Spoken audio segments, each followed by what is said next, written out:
tardes, muchas gracias por estar con nosotros en Para Ti en la Salud. W Radio, la 97.7 de FM, le presenta a usted este programa que tiene como propósito mantenerlo informado sobre los temas de salud que a usted le preocupan, pero más que nada le deben de ocupar. Desde este momento, le invito a que tenga comunicación con nosotros por medio de nuestras redes sociales, Facebook, Para Ti en la Salud, Twitter, @Para Ti en la Salud, y a nuestro canal de YouTube. Bienvenidos. Gracias por estar con nosotros, por vernos y escucharnos. Y el día de hoy, pues estamos con invitada de lujo, con la doctora Lupita Stone. Doctora, muy bienvenida, gracias por estar con nosotros. Muchas gracias, Mari, y te agradezco mucho esta entrevista. Espero que sea de utilidad. Claro que va a ser de mucha utilidad. Como ustedes lo saben, la doctora es otorrino y es geriatra también, que es algo de lo que tenemos mucho tiempo más tocando que el otorrino. Sí, cierto. Un nuevo libro, un nuevo bebé, su tercero libro, Alzheimer, Cuestión de Amores, doctora. ¿Qué es para usted este libro? Bueno, este libro nace de una inquietud muy importante en relación a lo que sucede en el mundo. La palabra Alzheimer a mucha gente le causa temor y es una cuestión difícil de manejar, y sin embargo poco sabemos de esta enfermedad.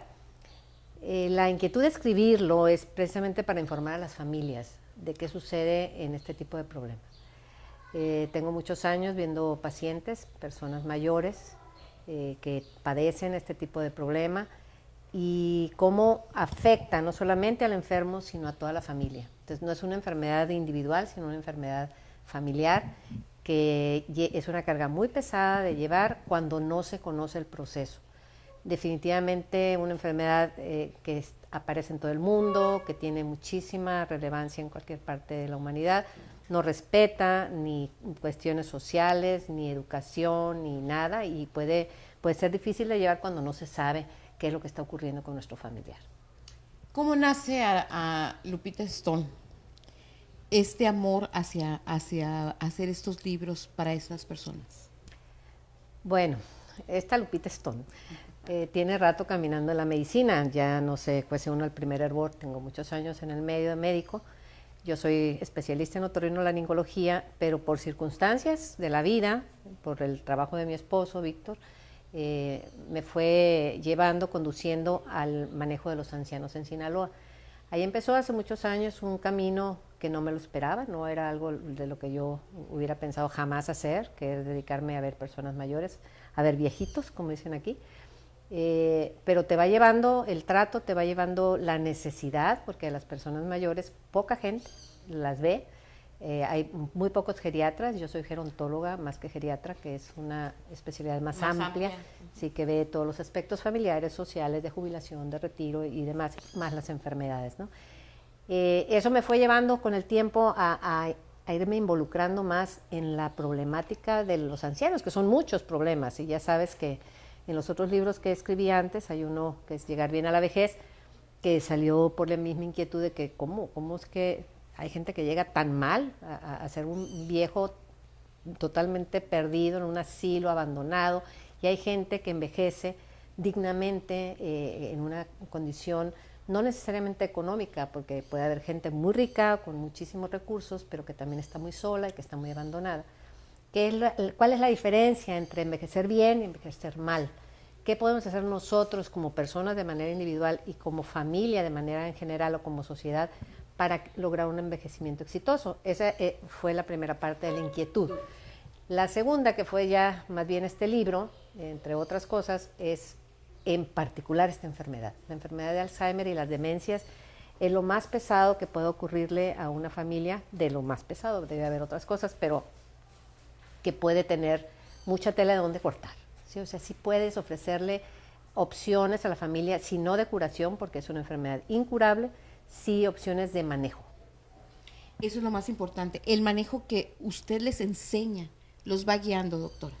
Sí, esa es la idea. Mira, empezó todo también por los grupos de autoayuda.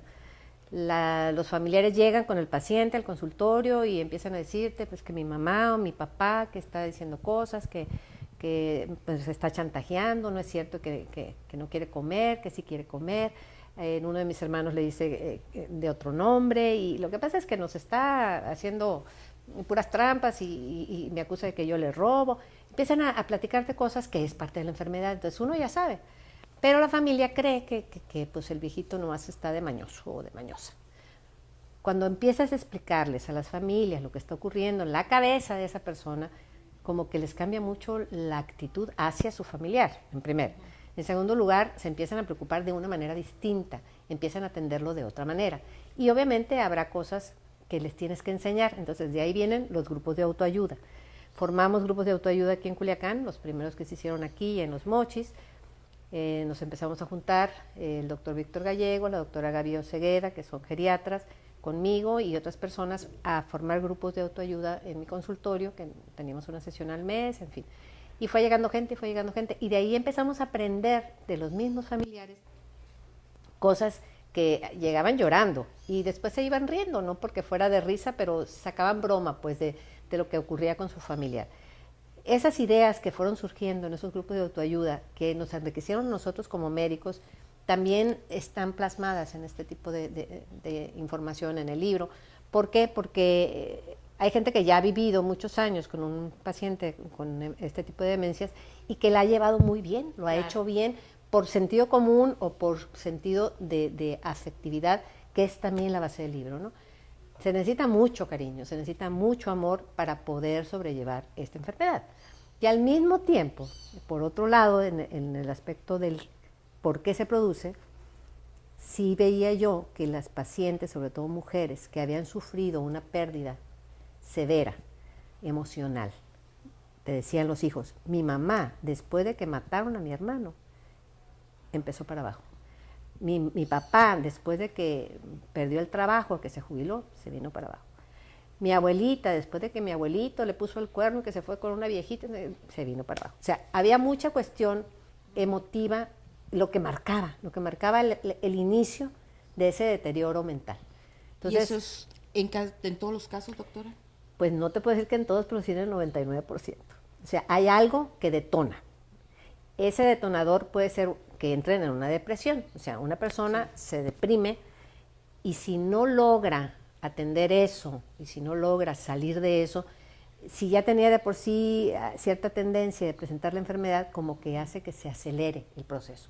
No es que esa sea la causa, pero sí se ve, hay muchos artículos que también están aquí reportados, que la liberación de una sustancia que se llama cortisol, que es cuando una persona sufre un estrés intenso, se libera esa sustancia que es vital para la vida, pero cuando es en exceso, destruye las neuronas. Entonces, tiene mucho que ver con la emoción, tiene mucho que ver con el mal manejo de las emociones, con que no puedas tú enfrentar tus retos de manera positiva. Entonces, hay mucha tela de donde cortar por ahí, pues. Cuando una persona, ¿hay alguna edad que empieza a pasar esto, doctora? Sí, la enfermedad de Alzheimer es enfermedad de personas mayores. A los 65 años de edad hay un 6% de personas que presentan esta enfermedad. A los 75 años de edad tienes un 20%. A los 85 años de edad tienes el 50%. O sea, el factor más importante de la presencia del Alzheimer es la edad. No quiere decir que todos los viejos van a tener. Claro, claro. Pero sí se ve que conforme avanza la edad hay más frecuencia de enfermos con Alzheimer. Entonces, si tú tienes 10 viejitos de 85 años, la mitad va a tener Alzheimer. En las diferentes etapas, pero va a tener. Es mucho más poco frecuente en personas más jóvenes. Sí existe la enfermedad de Alzheimer familiar, genética, la que es más fuerte y más difícil, pero es un 1% de la población mundial de familias que presentan ese proceso en edades más jóvenes, hasta los 50 años. Sí. Cuando es genética, doctora, ¿puedes hacer algo antes para poderte ayudar? Pero vamos a un corte y después del corte me gustaría que lo comentara. Claro que Regresamos. Sí.